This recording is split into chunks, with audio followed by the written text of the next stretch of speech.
Tsy ampiova ny fahefan'ny vidy malagasy ny fikasana anavao ny vola eto Madagasikara. Izay kasain'ny Banque Centrale tao ho nambara ny filohan'ny FMI malagasy Jean-Jacques Ratsy Edson.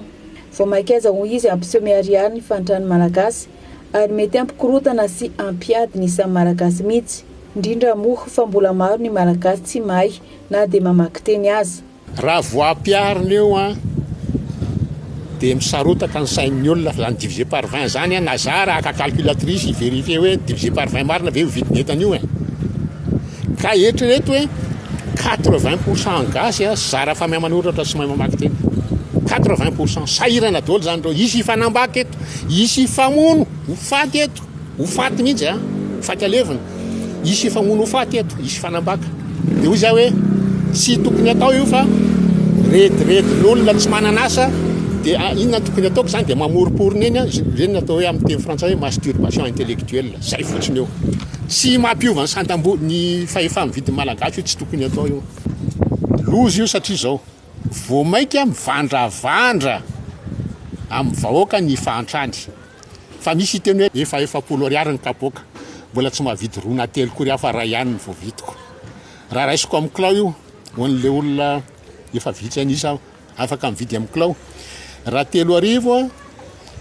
ny vidin'ny kilao dia lasa 500 dia vao maika hitsetra na le mpividy amin'ny kapoaka ary efa 500 ny kilao amin'ny vary mbola tsy zakako ihany satria io tsy mampetsika amin'ny ny fahefa-mividy eo mampivandravandra amin'ny fahantrana fotsiny eo zay teny izy explosion sociale leto. Araka ny fanazavana dia ho zaraina 20 avokoa ny vola miditra amin'ny tokantrano iray. Anisan'izany ny karama eo ihany koa ny vidin'entana sy ny zavatra rehetra.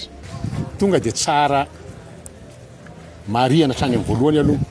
fa io tsy voateny mihitsy hoe mizara 20 zany ny vola zaraina 20 roa alina mizara 20 lasa 10 ariary dikan'izay koa ny karamantsika rehetrarehetra mizara 20 fa misy mantsy olona nianatra ary mieritreritra hoe dikan'izay dia le roa alina ariary lasa billet 1000 ariary 20 tsy atompoko lasa 1000 ariary iny zaraina 20 dia mizara ny vidin'entana fa mizara koa ny karama raisinao ohatra raha simiky zao androany 3 hetsy ariary lasa 5 arivo sy 1 alina ariary 15000 zany hoe billet 1000 ariary 500 zany ny simiky raha misy olona zany mandray eo amin'ny 9 hetsy ariary eo 3 millions de francs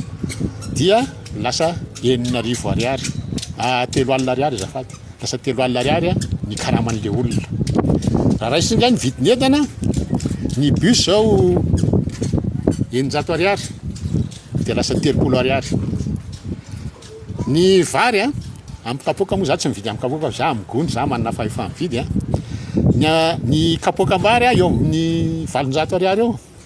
dia lasa 70 ariary. Araka izany hide mitsipaka io fikasana anavao ny vola malagasy io ny filohan'ny FMI malagasy Jean-Jacques Ratsy Edson. Raha tena iroso amin'ny fanavaozana ny fitondrana ho izy dia ny fanafoanana ny midy no tokony irosony. Tsy mila rovana ny sandam-bola fa ny vahoaka maty tsy afaka mitsabo teny no tokony ho jeren'ny fanjakana